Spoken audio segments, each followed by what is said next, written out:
Sapit ng Pasko at Bagong Taon ay siyang kasiyahan ng lahat ng mga tao. Kasi dito, nabubuhay ang saya, pagpapatawad, pagmamahalan at pagbibigayan ng lahat. Ayaw niyo sana ang aking ilahad ang simpleng kwento. Munting sorpresa, sadyang ang kahihirap ng buhay, buhay na kailan may aking inaasam-asam na angat.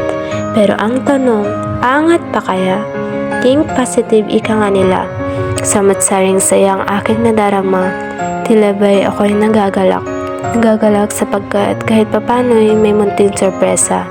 Sorpresa na akala nila'y wala. Hindi ko may papaliwanag ang aking nadarama.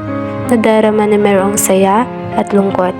Saya sapagkat kaunting sorpresa, abot langit na ang saya nila. Lungkot sapagkat sa pagsapit ng Pasko, hindi kami kompleto. Pero kahit papano ay masaya ako sapagkat sa kaunting blessings, nakapagpapasaya ako.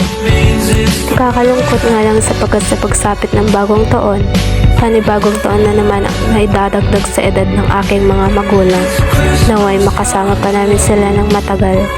Matagal hanggang sa maipadama namin ang sarap ng buhay na matagal na nilang inaasam-asam. Sa totoo lang, kulang pa lahat ng ito, pero di ako magsasawang bumawi hanggang sa makita ko ang tunay na saya na gusto kong makita sa kanila. Merry Christmas and Happy New Year! God bless everyone!